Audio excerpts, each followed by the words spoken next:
자의식 해체의 3가지 단계. 자의식 해체의 중요성을 알았다면 이제 스스로 해볼 차례다. 만약 어떤 사람을 만났는데 괜히 불편한 감정을 느끼게 되면 나는 먼저 자의식 해체라는 단어를 기계적으로 떠올린다. 그리고 이 언짢은 감정은 어디서부터 온 것인지, 어떤 열등감이 자극되는지 생각한다. 이런 탐색이 자의식 해체의 1단계다. 1단계 탐색은 사실 별것 아니다. 종종 누군가의 발언이나 존재에 불쾌함을 느낀다면 그 원인이 자의식 때문은 아닌지 알아보는 것이다. 이 탐색의 효과는 놀랍다. 나의 비대한 자아와 일정한 거리를 두게 된다. 질투하고 화내고 의심하는 유치한 내 모습을 가만히 지켜볼 수 있게 된다. 그러면 내 상처, 잘못 투사된 공격성, 비뚤어진 생각이 어느 정도 보인다. 새로운 걸 받아들일 수 있는 여유가 생긴다. 그 다음 2단계는 인정이다. 왜 그 사람을 보면 기분이 나쁘지? 내가 질투하는 것일 수도 있겠구나. 질투는 오히려 내 학습을 방해하니까. 내 감정을 인정하고 일단 상대방이 어떤 포인트에서 인기가 있는지 흡수해야겠어. 나는 왜 인기가 없지? 그냥 매력이 없나 보다. 매력이 없으면 높이면 되지. 돈에 대한 얘기는 얘기하는 사람을 볼 때마다 왜 기분이 나쁘고 상대를 적대적으로 보게 되는 거지. 사실 인생을 잘 살기 위해선 돈이 필수 조건 중 하나야. 내가 지금까지 이 부분에서 자신이 없으니 회피했던 것 같기도 해. 지금부터 뭘 해야 할까? 처음엔 좀 유치하고 거부감이 들 수 있지만 몇 번 해보면 재밌다.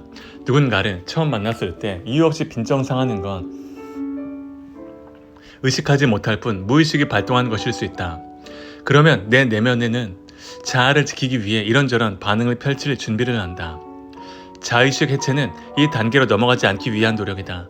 부풀어 오르는 자의식에 떨어져 나와서 객관적인 시각을 확보할 수 있다.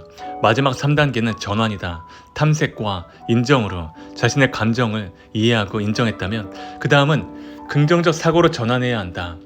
이 자의식 3단계를 정리하면 다음과 같다. 탐색, 자신의 기분 변화 등을 잘 관찰하고 이 기분이 어디서 오는지 확인한다. 인정, 기분 변화의 이유를 객관적으로 잘 살펴보고 현재 자신의 처지와 비교해서 인정할 것은 순순히 인정한다. 전환, 인정을 통해 열등감을 해소하고 이걸 변화의 계기로 삼기 위한 액션 플랜을 만든다. 자의식 해체는 정서적으로도 건강하게 만들 뿐만 아니라 학습력을 크게 향상시키고 그 의사 결정력을 높여준다. 내가 자의식 해체를 제일 먼저 이야기하는 이유는 간단하다. 이게 안 되면 내가 앞으로 말하는 어떤 것도 실현할 수 없기 때문이다. 마음에 방어막을 치고 있는데 내 말이 곧이 들릴 리 없다. 팔짱 끼고 비옷을 준비를 하는 사람에게 무슨 말이 먹히겠는가. 그러니 새로운 걸 받아들이기 위해선 경계의 면을 말랑하게 만들 필요가 있다. 자의식이 강해져 있는 상태라면 더욱 그렇다. 인생을 허비하는 특별한 방법. 자의식의 폐해에 대해 얘기한 김에 또 하나 중요한 바보짓에 대해서 말해보겠다. 바로 자의식 투영하기다. 대부분의 인간은 인생을 살면서 여러 번 타인을 롤 모델로 삼는다. 어릴 때에는 엄마나 아빠, 학창시절에는 전교 1등이나 운동 잘하는 친구를 닮고 싶어한다. 하지만 성장하면서 이런 동일시 현상은 자연스럽게 극복된다. 자아가 자리잡고 개성이 뻗어나오면서 다른 사람과 자신을 일치화하려는 유치한 욕망은 수그러들기 마련이다. 그런데 성인이 돼서도 거기에서 벗어나지 못하는 사람들이 아주 많다. 나는 이걸 자의식 투영하기라고 부른다. 앞서 말한 자의식 과잉과 비슷하다. 모두 지나친 자의식과 모자란 자존감 때문에 생기는 일들이다. 이런 사람들은 자신을 다른 것에 투영함으로써 인생을 낭비한다. 자신의 자아를 다른 객체에 투영해 보잘것없는 현실을 외면하는 것이다. 나는 그 누구보다 많은 운동을 하는 취미 부자다. 배드민턴, 테니스, 골프, 클라이밍, 자전거, 서핑 등에 매일 시간을 쓴다. 운동하는 시간은 하루에 고작 1시간 정도이며 운동은 창의력과 건강 등에 좋기 때문에 투자라고 생각하며 즐긴다. 내 삶의 주체는 나 자신이며 취미를 통해 부가적인 자아로 확장한다. 반대로 자의식 좀비들은 본인의 인생을 포기하고 스스로 부가적인 자아에만 몰입해 인생을 낭비한다. 종종 악플러들은 한 사람의 인생을 망치기 위해 인생을 바쳐 자료조사를 하고 퍼나른다. 이 또한 자의식 투영의 극단적인 예다. 물론 적당한 몰입은 삶에 활력을 준다.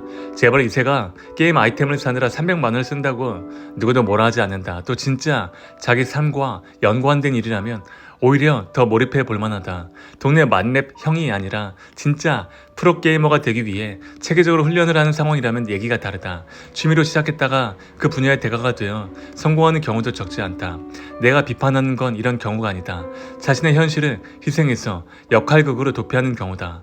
부질 없는 것에 대한 이런 중독과 탐닉은 너무 흔하고 종목도 다양해서 자칫 별것 아닌 것으로 치부하기 쉽다. 하지만 명심하자.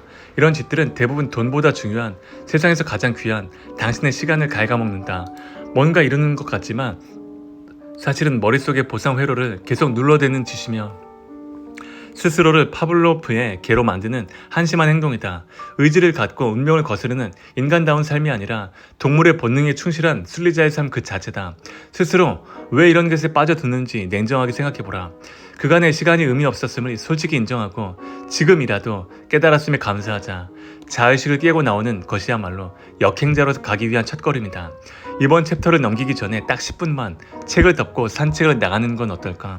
반드시 휴대전화를 두고 나가야만 한다. 나는 어떤 발언에 과민 반응을 하고 기분 나빠할까? 이 행동이 과잉 자의식에서 나온 게 아니었을까? 자의식 상처를 막기 위한 행동은 아니었을까? 걸으면서 이러한 질문들을 곰곰이 생각해보자. 걸음은 좋은 아이디어를 도출하는 최고의 방법 중 하나다.